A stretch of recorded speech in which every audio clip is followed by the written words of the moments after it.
ഗോകുലിലേക്ക് ഗോകുൽ, ഇപ്പോൾ പാലക്കാട് വളരെ പ്രധാനപ്പെട്ട തിരഞ്ഞെടുപ്പ് ചർച്ചയായി മാറാനുള്ള സാഹചര്യം, അത് രാഹുൽ മാങ്കൂട്ടത്തിന്റെ അറസ്റ്റും കേസുമായി ബന്ധപ്പെട്ട വിശദാംശങ്ങളും ഒക്കെ കഴിഞ്ഞ കുറേ മാസങ്ങളായി കേരളം ചർച്ച ചെയ്യുന്നു, രാഷ്ട്രീയ വിഷയമാണ് എന്നതുകൂടി കൊണ്ടാണല്ലോ. പാലക്കാട്ട് ഏത് തരത്തിലുള്ള ആലോചനകളാണ് കോൺഗ്രസിന്റെ ഭാഗത്തു നിന്നുള്ളത്?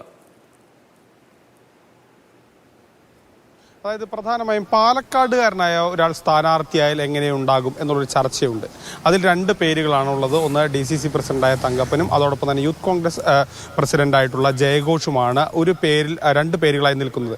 അതേസമയം തന്നെ ജില്ലയ്ക്ക് പുറത്തു നിന്നുള്ള ഒരു മുഖത്തെ ജില്ലയിൽ പരീക്ഷിച്ചാൽ, പാലക്കാട് പോലുള്ളൊരു മണ്ഡലത്തിൽ പരീക്ഷിച്ചാൽ വലിയ രീതിയിൽ ഗുണം ചെയ്യുമെന്നുള്ളൊരു ഒരു അഭിപ്രായം ഒരു വിഭാഗം നേതാക്കൾക്കുണ്ട്. കണ്ണൻ ഗോപിനാഥിനെ പോലുള്ളവരെ ഇവിടെ പരീക്ഷിക്കണമെന്നുള്ളൊരു അഭിപ്രായം ഒരു വിഭാഗം നേതാക്കൾ ഉന്നയിക്കുന്നുണ്ട്. കാരണം അങ്ങനെയാണെങ്കിൽ ഒരുപക്ഷെ ഒരു രാഷ്ട്രീയത്തിന് അതീതമായ വോട്ടുകൾ ഒരുപക്ഷെ സമാഹരിക്കാൻ കഴിയും.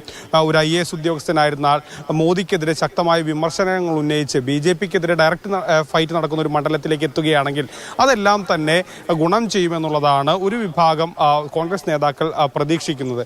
അതേസമയം തന്നെ ജില്ലയ്ക്കകത്തുള്ള ഒരു നേതാവ് വേണം എന്നുള്ളൊരു അഭിപ്രായമുണ്ട്. ഒരു സാമാന്യം യുവാവായ ഒരാൾ വേണം. പണ്ട്, അതായത് മുൻപ് ഇവിടെ ഉണ്ടായിരുന്ന MLA-മാരായ ഷാഫിയും രാഹുലും ഒക്കെ പോലെ തന്നെ അത് അത്ര ചുറുചുറുക്കുള്ള അല്ലെങ്കിൽ പ്രസരിപ്പുള്ള ഒരു നേതാവ് വേണമെന്നുള്ള അഭിപ്രായമൊക്കെ തന്നെ മറ്റൊരു വിഭാഗം നേതാക്കൾക്കുമുണ്ട്. അതേസമയം ഇതിൽ പ്രധാനപ്പെട്ട മറ്റൊരു ഭീഷണി കൂടി നിലനിൽക്കുന്നുണ്ട്. തന്നെ അല്ലാതെ അല്ലെങ്കിൽ മറ്റൊരാളെ സ്ഥാനാർത്ഥിയാക്കിയാൽ ഒരു പക്ഷേ സ്വതന്ത്രനായി മത്സരിക്കുമെന്നുള്ളൊരു ഭീഷണി വരെ രാഹുൽ ഉയർത്തിയാലും നമ്മൾ അത്ഭുതപ്പെടേണ്ടതില്ല. കാരണം അത്തരത്തിലുള്ള രാഹുൽ ക്യാമ്പിൽ രാഹുലിനൊപ്പമുള്ളവരുടെ നിലപാട് എന്താണ്? അക്കാര്യത്തിലൊരു വ്യക്തത വരുന്നുണ്ടോ? ഒരു സമ്മർദ്ദം എന്നതിനപ്പുറത്തേക്ക്, സീറ്റ് കിട്ടാനുള്ള സമ്മർദ്ദം, സീറ്റ് നിലനിർത്താനുള്ള സമ്മർദ്ദം എന്നതിനപ്പുറത്തേക്ക് കാണേണ്ടതുണ്ടോ രാഹുലുമായി ബന്ധപ്പെട്ട അത്തരം പ്രചാരണങ്ങളെ? ഒപ്പം പാലക്കാട്ട് ഗ്രൗണ്ട് റിയാലിറ്റി എന്താണ്? രാഹുലിനൊപ്പം ഉണ്ടോ ഇപ്പോൾ നേതൃത്വം?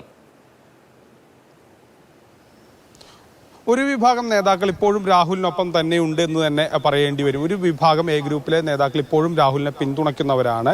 സ്വാഭാവികമായും രതീഷ് പറഞ്ഞതുപോലെ തന്നെ അങ്ങനെ മത്സരിക്കുമെന്നുള്ളതല്ല, ആ രീതിയിൽ ഒരു സമ്മർദ്ദ തന്ത്രം രാഹുൽ പ്രയോഗിക്കും. ഒന്നെങ്കിൽ അത് രാഹുലിന് സീറ്റിന് വേണ്ടി, അതല്ലെങ്കിൽ രാഹുലിന് താല്പര്യമുള്ള അല്ലെങ്കിൽ A ഗ്രൂപ്പിന് താല്പര്യമുള്ള മറ്റൊരാൾക്ക് വേണ്ടിയിട്ടായിരിക്കും അത്തരത്തിലുള്ള സമ്മർദ്ദം ഒരുപക്ഷെ രാഹുൽ പ്രയോഗിക്കുക എന്നുള്ളതാണ്. കാരണം ഒരുപക്ഷെ മറ്റൊരു പേരൊക്കെ തന്നെ A ഗ്രൂപ്പ് നിർദ്ദേശിക്കും. അവരെ അല്ലാതെ മറ്റാരെങ്കിലും മത്സരിപ്പിച്ചാൽ താൻ സ്വതന്ത്രനായി മത്സരിക്കുമെന്നുള്ള ഭീഷണിയൊക്കെ തന്നെ രാഹുലിന്റെ ഭാഗത്തു നിന്ന് ഒരുപക്ഷെ ഉണ്ടാകാം. അതിനുള്ള സാധ്യതകളുണ്ട് എന്നുള്ളതാണ്. സ്വാഭാവികമായും ഒരു വിഭാഗം കോൺഗ്രസ് നേതാക്കൾ ആ പ്രചരണം ഇപ്പോൾ തന്നെ തുടങ്ങിക്കഴിഞ്ഞു എന്നുള്ളത് നമ്മൾ കാണേണ്ടതുണ്ട്. രാഹുലുമായി അടുത്തു നിൽക്കുന്ന ചില നേതാക്കൾ അത്തരത്തിലുള്ള പ്രചരണങ്ങളും അത്തരത്തിലുള്ള കാര്യങ്ങളൊക്കെ തന്നെ നേതാക്കളെ അറിയിക്കുന്ന സാഹചര്യം വരെ ഉണ്ടായി എന്നുള്ളതാണ് നമുക്കറിയാൻ കഴിയുന്നത്.